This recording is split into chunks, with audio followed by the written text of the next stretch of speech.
Hi guys, I'm back with another video. Today's video is going to be Friday Night Smackdown News, Tribute to the Troops, News 133.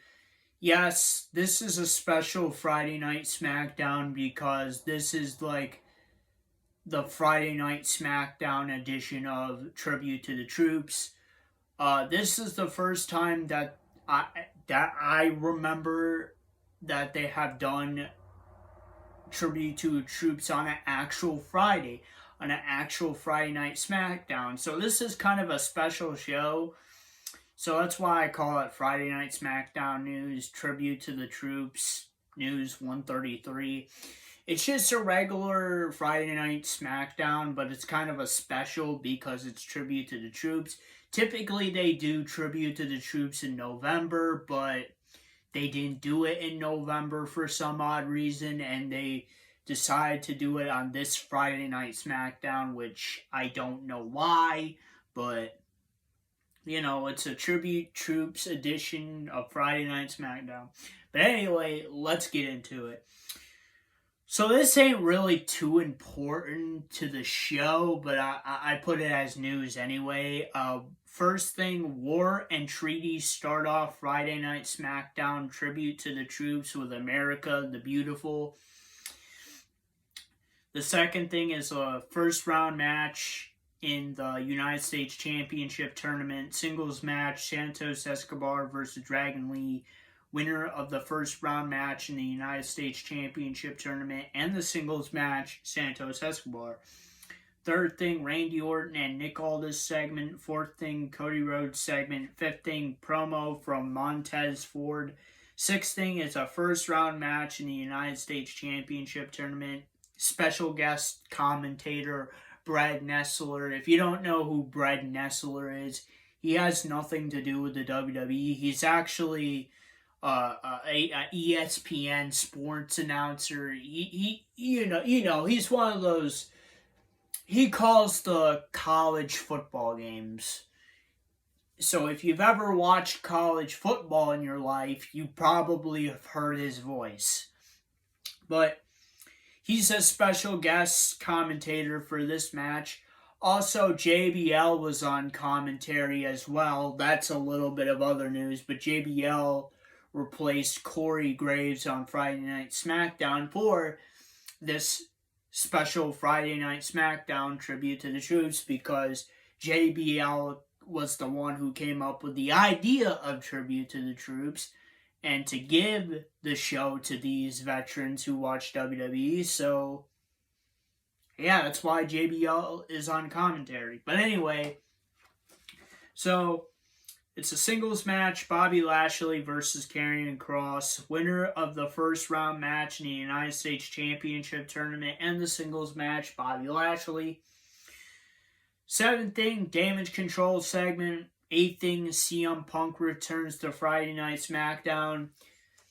His segment was just basically a build-up to if he's going to sign on Monday Night Raw or Friday Night Smackdown. He says that he's going to sign the contract for either Friday Night Smackdown or Monday Night Raw or NXT on Monday. So,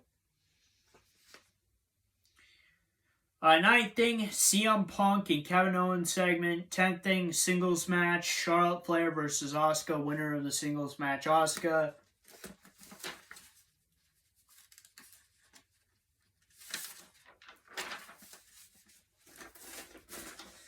11th thing, CM Punk and Nick Aldis segment. 12th thing, CM Punk and Cody Rhodes segment.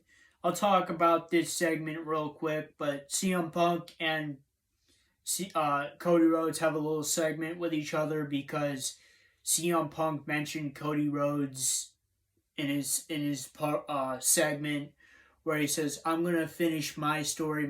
Finishing my story is getting my main event match at WrestleMania."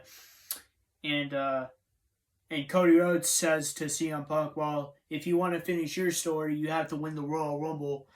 Which, here's my answer. Do I think CM Punk is going to win the Royal Rumble? He has a great chance to win the Royal Rumble this year. Honestly, I can't really go into who my picks are yet.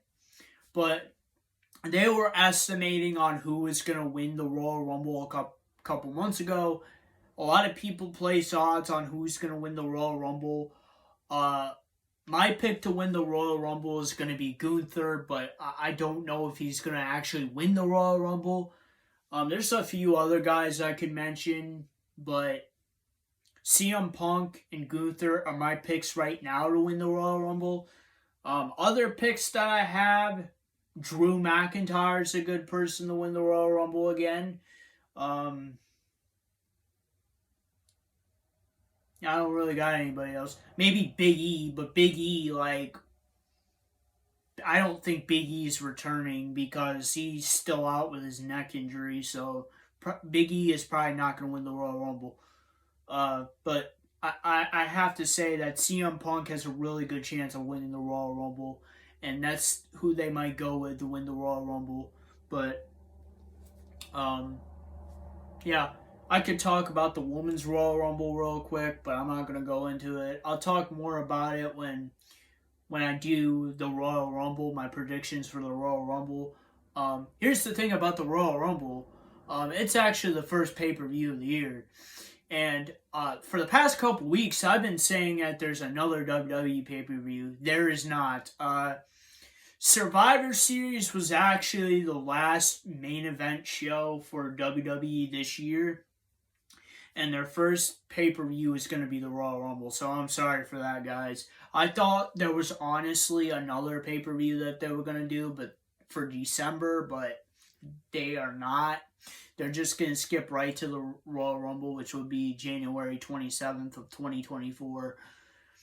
But the last pay-per-view of the year is an NXT pay-per-view, and that's NXT Stand and Deliver. And that pay-per-view is going to be on Saturday. Now, quick update here. I'm going to be working that day. I work a 4 to 10. So I will get out, but the pay-per-view will most likely be over. So my predictions will come out as normal, but my reactions will probably come out later. Sorry, guys. I can't control when I get scheduled for work. I wish I could watch pay-per-views more frequently, but whatever. But anyway, I've gone on a fucking rant here. I try to not do this, but I had to go on a rant about how CM Punk has a great chance of winning the Royal Rumble. And also NXT Stand and Deliver. 13th thing, Randy Orton and LA Knight segment. 14th thing, this is basically what's happening next week on Friday Night Smackdown. So Roman Reigns returns to Friday Night Smackdown. Yeah, we know he's returning. First round match in the United States Championship Tournament. Singles match, Grayson Waller versus NXT to be announced. Now, I'm going to go on another rant again. I know this video is already longer than it is, but I'm trying to think on who Grayson Waller might face in this match. Honestly, here's my answer. Here's who I want. I want fucking Braun Breaker to be in this match. He should be in this match. They should have called him up months ago when they did that fucking draft. I don't understand why they didn't call him up. He's not really doing anything on NXT. He had that feud with Carmel Hayes, and then he had that feud with Von Wagner. But ever since the Von Wagner thing ended, they haven't done anything with him. So, like, call his fucking ass up. Please. Please, WWE, call him up. Please, Triple H, call him up. Please. I'm not trying to mark out here, but, like, I really want that to happen. Another person might be Carmel Hayes, but I don't think they're going to do that because they have a storyline going on with him and Trick Williams. I don't really know anybody else. Maybe it's somebody that Grayson Waller faced in NXT as a rivalry, but I don't know. I would have to go through the whole NXT roster, and I just don't have time for that. And I don't have time to talk about it in the video, but I want Braun Breaker to be in this match. Sorry for that rant, but I had to go on that rant about Braun Breaker again. This is probably like the third or fourth video that I've went on this fucking rant about Braun Breaker because I'm so confused why they haven't called him up yet. But anyway, let's move on from that. So, first round match in the United States Championship Tournament. Singles match, Austin Theory versus Kevin Owens. And the 15th thing is a tag team match, a bloodline of Solo Sikoa and Jimmy Uso versus LA Knight and Randy Orton. Winners of the tag team match, LA Knight and Randy Orton. And that is Friday Night Smackdown news. Tribute to the Troops 133. And if you guys like this video, please like, subscribe, and comments. And I'll see you guys next time. Peace, period.